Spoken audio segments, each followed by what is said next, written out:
आज हम बात करने जा रहे हैं उपवास के बारे में, क्योंकि परमेश्वर को प्रसन्न करने के विषय में सवाल आता है तो हर एक उपवास की बात करने लगता है।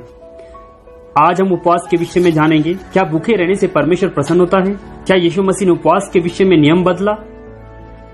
क्या उपवास रखना चाहिए? कब उपवास रखना चाहिए?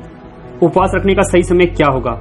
आइए हम इस शो में बात करें। दोस्तों, इस वीडियो को अंत तक देखें ताकि आप जान जाएं कि उपवास की कितनी ताकत है, क्या उपवास रखना सही है और सही समय क्या होगा। आइए हम इस वीडियो के द्वारा जानें।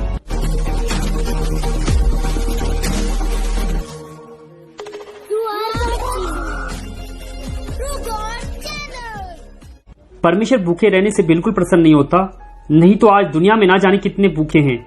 भूख के कारण तड़पने से परमेश्वर बिल्कुल भी प्रसन्न नहीं होता, परंतु परमेश्वर उचित उपवास से प्रसन्न होता है कि लोग अपने मन को नम्र करें और कुछ समय भोजन को त्याग कर स्वयं को प्रभु की उपस्थिति में रखकर दूसरों के लिए प्रार्थना कर सकें या फिर किसी विशेष उद्देश्य के लिए प्रार्थना कर सकें। जब हम यशायाह की पुस्तक 58 अध्याय 5 और 6 वचन देखते हैं, जिस उपवास से मैं प्रसन्न होता हूँ अर्थात जिसमें मनुष्य स्वयं को दीन करे, क्या तुम इस प्रकार करते हो? क्या सिर को जाऊं की नाई झुकाना, अपने नीचे टाट बिछाना और राख फैलाने ही को तुम उपवास और यहोवा को प्रसन्न करने का दिन कहते हो? जिस उपवास से मैं प्रसन्न होता हूँ वह क्या यह नहीं कि अन्याय से बनाए हुए दासों और अंधेर सहने वालों का जुआ तोड़कर उनको छुड़ा लेना और सब जुओं को टुकड़े टुकड़े कर देना। उपवास यीशु मसीह की आज्ञा नहीं है और ना ही यीशु मसीह ने उपवास के विषय में नियम बदला। लेकिन जब हम मत्ती रचित सुसमाचार 6 अध्याय के 16 से 18 वचन देखते हैं, जब तुम उपवास करो तो कपटियों की नाई तुम्हारे मुंह पर उदासी न छाई रहे, क्योंकि वे अपना मुंह बनाए रहते हैं ताकि लोग उन्हें उपवासी जाने। मैं तुमसे सच कहता हूं कि वे अपना प्रतिफल पा चुके। परंतु जब तू उपवास करे तो अपने सिर पर तेल मल और मुंह धो, ताकि लोग नहीं परंतु तेरा पिता जो गुप्त में है तुझे उपवासी जाने।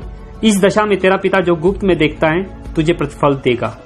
यह यीशु मसीह ने इसीलिए कहा क्योंकि बहुत सारे लोग अपने आप को धार्मिक दिखाने के लिए या फिर उपवासी बताने के लिए अपने मुंह को धोते नहीं थे, ना ही सिर पर तेल मलते थे, बल्कि लोग इस प्रकार अपने आप को रखते थे कि उनके चेहरे को लोग देखें ताकि उदासी को देखें और लोग कहें कि आपका मन क्यों उदास है।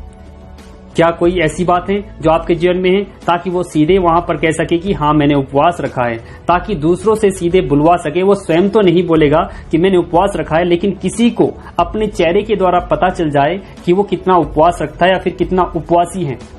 लेकिन प्रभु यीशु मसीह इस प्रकार दिखाने के लिए बिल्कुल मना करता है। यहाँ पर यीशु मसीह बताना चाहता है कि आखिर सफल उपवास क्या है, जिसमें सही इरादा हो ताकि परमेश्वर के सामने किसी विशेष उद्देश्य से उसके सामने बैठे, ताकि लोगों को दिखाने के लिए नहीं बल्कि परमेश्वर के सामने अपनी मन की बातों को प्रस्तुत कर सके, प्रकट कर सके, ना कि लोगों के सामने। यीशु मसीह कहना चाहते हैं कि उपवास दिखाने के लिए नहीं बल्कि अपनी दीनता को परमेश्वर के समक्ष प्रस्तुत करना है। इसका मतलब हाथ या मुंह धोना या ना धोने से कुछ भी नहीं होता। लेकिन अपने आप को धार्मिक समझने वाले लोग उपवास के दिन हाथ या मुंह नहीं धोते थे। जो बहुत सारे ऐसे लोग थे जो दिखाने के लिए उपवास रखते थे ताकि लोगों के सामने अपने आप को धर्मी दिखाए, ताकि लोग उनके चेहरे को देख सके और लोग कह सके कि ये कितना धार्मिक है, कितना उपवास रखता है और प्रभु की दृष्टि में कितना अच्छा व्यक्ति है और वह एक धार्मिक व्यक्ति है। लेकिन यहाँ पर यीशु मसीह मन के विषय में कहने जा रहा है कि हमारा इरादा प्रभु के सामने उपवास के समय कैसा हो। केवल यह कि परमेश्वर हमारे उपवास को जाने और परमेश्वर उसका प्रतिफल दे। केवल यीशु मसीह ने इस बात को नहीं कहा, बल्कि पुराने नियम में जब हम देखते हैं, जिस उपवास से मैं प्रसन्न होता हूँ अर्थात जिसमें मनुष्य स्वयं को दीन करे, क्या तुम इस प्रकार करते हो?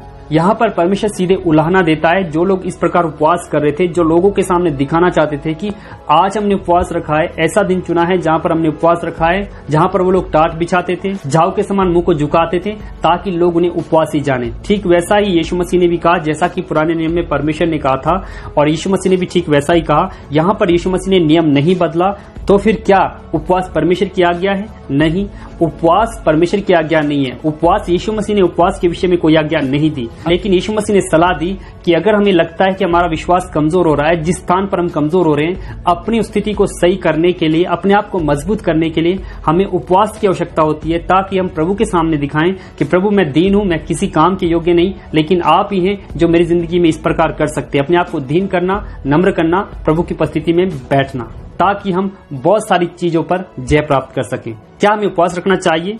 उपवास रखना हमारे लिए बहुत जरूरी है ताकि हम अपने जीवन को धार्मिकता में मजबूत कर सकें, ताकि शैतान की शक्तियों को निष्फल कर बुरे अभिलाषाओं पर जय पाने में पवित्र आत्मा से सहायता प्रदान कर सके, ताकि अपने आप के प्रति पश्चाताप को व्यक्त कर सके।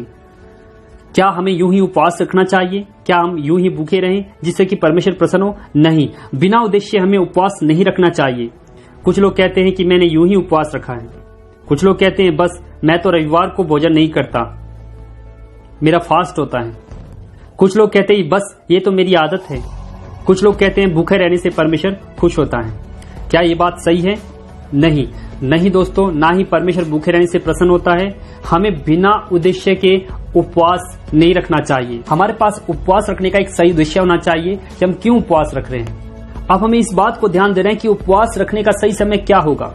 मैं आपको बताना चाहता हूं 2 प्रकार की उपवास प्रार्थना है। पहला सामूहिक उपवास प्रार्थना, जिसमें 2 या 2 से अधिक लोग मिलकर एक ही विषय के लिए प्रार्थना करते हैं, ऐलान करके कि आइए हम इन सब बातों के लिए प्रार्थना करें ताकि हमारा राष्ट्र बदले, हमारे देश बदले, या किसी एक व्यक्ति के लिए हम मिलकर प्रार्थना करें। दूसरा व्यक्तिगत, जिसमें एक व्यक्ति किसी खास विषय के लिए प्रार्थना करता है, चाहे वो देश के लिए हो, चाहे स्वयं के लिए हो, या दूसरों के लिए, या किसी पाप के लिए, अपने पाप से खेदित होकर कर रहा हो। इन सब बातों को लेकर गंभीरता से उपवास रखता है। जिसका मतलब हम जब प्रार्थना करते हैं तो हम उसके लिए गंभीर तो होते हैं, लेकिन जब हम उपवास के साथ प्रार्थना करते हैं तो उस विषय के लिए और ज्यादा गंभीर होते हैं, ताकि प्रभु हमारी प्रार्थनाओं को सुने।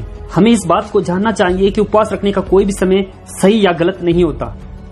हम ये नहीं कह सकते कि शुक्रवार का दिन अच्छा है या फिर बुधवार का दिन अच्छा है। हम इस प्रकार नहीं कह सकते कि ये दिन अच्छा है, वो दिन बेकार है, क्योंकि हर एक दिन की रचना करने वाला परमेश्वर यहोवा है। हफ्ते के 7 दिन परमेश्वर ने ही रचे हैं और हर एक दिन की रचना करने वाला परमेश्वर है। हम ये नहीं कह सकते कि इस दिन प्रभु हमारी प्रार्थना को सुनेगा, इस दिन प्रभु हमारी प्रार्थना को नहीं सुनेगा। हमें इस बात को ध्यान रखना है कि परमेश्वर किसी भी समय हमारी प्रार्थना को सुनता है, क्योंकि वो परमेश्वर थकता नहीं, वो सोता नहीं, वो श्रमित नहीं होता। उपवास हमें इसीलिए करना चाहिए ताकि हम आत्मिकता में मजबूत हो जाएं। उपवास हमें इसीलिए करना चाहिए ताकि हम परमेश्वर के भेदों को समझ जाएं। उपवास हमें इसीलिए करना चाहिए ताकि राष्ट्रों का बदलाव हो सके। उपवास हमें इसीलिए करना चाहिए ताकि दुष्ट की बुरी लालसाओं पर हम जय प्राप्त कर सके।